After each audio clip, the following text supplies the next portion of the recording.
What's up, guys? Static in the Attic. Happy Independence Day. Happy 4th of July for everybody in America. We'll probably talk about what's going on over in the Netherlands a little bit too. They're celebrating their freedom, or at least trying to maintain it, and still have food to eat. Anyway, I thought I'd try to shed a little light on real American history because there's a lot of forces out there trying to erase that. And people take for granted the modern world we live in right now and how it came to be.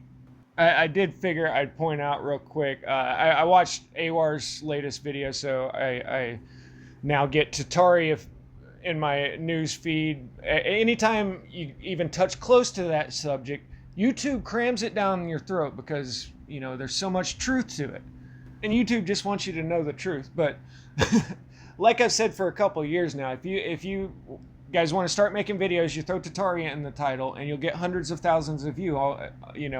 Now there's thousands of these channels, or at least hundreds. And it's funny how people actually call me a shill, the guy that gets shadow banned and has about 5,000 people that actually get the notification that I'm even making videos, while there's thousands of people out there making videos on Tartaria all day long, and they promote the hell out of it.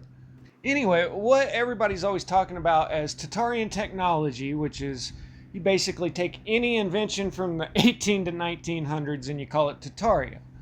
But I wanted to show you guys the beauty of that and why things were like that back then as opposed to today. And we'll just start with this guy. He was determined to make a lifeboat for ships. Now, people had game back then. I mean, you either had game or you didn't have anything. You could work in the sweatshops for 10 cents a day, and that's really the way it was, with them bringing all these people over for cheap labor. And then by the end of the Civil War, a lot of newly freed people, all these people needed jobs, and America went from a very middle class, and their middle class was way better than our middle class today. I mean, think about it. They didn't have 9 to 5s for the most part. And that's why you had so many people like this, the inventors. So this guy's got game. He's calling the local newspaper. He's calling, they got video cameras now, motion picture, bring those guys down, invite the whole town, make a big spectacle of this. So he's got this down. I mean, it's got a catapult ejection seat to it. It launches off out into the water, makes a huge splash, and promptly capsizes. Now, this is a 19th century port city. I don't know which one, but these people have all traveled by ship at one point or another. We'll talk a little more about them in a minute, but this is disastrous for this guy's whole career, right? Nobody's going to want to be on a ship with these as your last resort. But what does he do? Months later, comes right back at it. Me and the boys redesigned this. We liked the catapult. It worked well. The capsule sunk, so let's try this one. Shoots off out in the water. Big splash, and he makes it. Thunderous applause. Everybody now loves him. They understand that, okay, well, he didn't get it on his first try, but that's okay. He learned from his mistakes, and now he's got a working unit. Now, guys, that's how everything that we own is.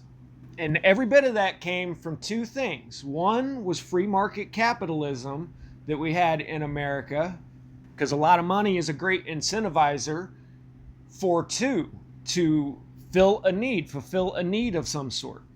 And it's kind of sad in 2022, 4th of July, I actually feel the need to explain this to some people that, don't understand this, which probably won't watch the video, but some people have it in their head that I'm just going to call it the comrade philosophy. I think you can figure that out, that ideology. And I hope everybody realizes when I throw a subscribe button on the screen, it's because I can't show that word. It's not like they show my videos to new people anyway, so I could care less. But there's a number of reasons why this system fails, especially for the people. And one of them is that there's no incentive to get ahead in life. And that's where good old American ingenuity comes in. You identify a problem and you create something to make life easier to accomplish that. But like in AWAR's latest videos, people are always saying there's no way they could build those by hand. Well, some of them I think were, but some of them were made by machine, like this one. And he shows several of these machines where you just set up jigs and run the stone through. Look at the shape of the block that it's cutting. Well, those are the cornice pieces, the pieces that go around all of the outside trim up at the roof. You set up and mass produce these things with one crew, and then another crew is up there setting it in place. Now, if you ask me, this technology's probably been around for hundreds, if not thousands of years with sawmills, or windmills, that is. But, we still to this day have sawmills set up in the old windmills. People have been sailing for thousands of years, so man has had the idea to harness the wind for power for a very long time. Anyway, back to America and its middle class at the time. They were doing much better than us because they didn't have any property taxes, they didn't have any federal taxes up until 1916 evidently. But if you bought your house and you had a garden outside and a few chickens and maybe old Betsy milk cow, you really didn't have much need for anybody else. And that was the attitude for a lot of Americans. Now, there were two totally different Americas going on simultaneously. There were the cities of the East Coast that had been established hundreds of years earlier, and there were a few West Coast cities, of course, San Francisco with a big population boom in 1849, which the city was established in 1776. I see a lot of people can't figure out how they managed to get a city started in 75 years. But, East Coast cities were just as advanced as Paris. And, there was a lot of friendship between us and them at the time. They actually helped us win our independence. And just so everybody knows, cities like Paris and Rome have had an aristocracy that would put today's people to shame for hundreds of years, and that only comes about by a sophisticated. But I see people forget that one part of life was living like this, while another part, especially of America, was just getting founded. The homesteaders are no different than the homesteaders today, the people that just said, okay, I've had enough of all that bureaucratic BS in the cities. I don't want any part of their system. I just want to be able to go out and live my life. And that's what they did. They went out and started their little communities that grew into towns that grew into cities today. And if you just lived 50 miles away from one of those cities, it would be a completely different life, because 20, 30 miles a day, if you're on a horse, you could probably do 50. But these people went out and forged their own way trying to get away from all of those people until the invention of the steam train. Or not the invention, but the tracks being laid everywhere. That's what really connected travel across the United States.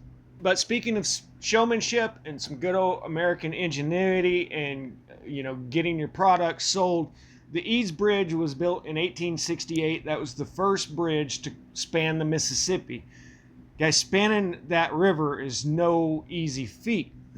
And prior to the mass production of structural steel, it was impossible. So Andrew Carnegie said that, no, I can produce the steel, had an engineer design the bridge, and they built the first bridge across the Mississippi, and nobody trusted it. They were afraid to cross it. And you'll find this a lot. The public was really skeptical of a lot of items that were being sold to him for a long time. But it was a rumor at the time that an elephant would not cross a unsafe structure. We got some fireworks going on in the background here. So they had a big publicity stunt, marched an elephant across the bridge, and everybody said, well, okay, it's safe. This first bridge over the Mississippi was right outside of St. Louis, which is why they call it the Gateway to the West and why they built the arch there. And it must have been an amazing feeling getting to St. Louis and crossing the Mississippi and leaving all of society behind you. And these are the amazing parts of the American story. And yes, it does have the bad sides of it. There's the genocide of the Native Americans. There was the owning of other people. Can't talk about it. But that was by the upper bourgeois, the corporations of the day, the Jeff Bezos and Elon Musk's.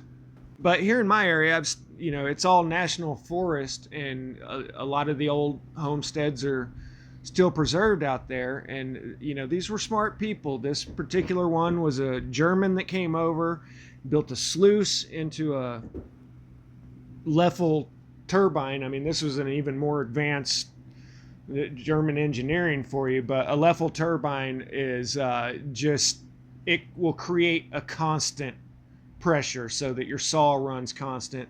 They did generate electricity at this particular one. It was also used as a flour mill, but it did all the grunt work for a very small community. I think this was only like 7 or 8 people on a little creek, and there's several of these scattered out random springs like this one. This one actually had a community of 20 or so people, and it's got all the dates out there in the graveyard, confirming everything. And guys, I've traveled all around this country. If you go west of the Mississippi before you hit the ocean, you can go to any graveyard out there, and you can see that all of this was built from 1850 till now. All of these are out in remote, rugged country, so it's still the same way it was when it was first built 150 years ago. But most places just turned into our modern day towns and cities, But then you also had the people that went out there and said, hey, there's oak trees everywhere out here. There's a fortune to be made.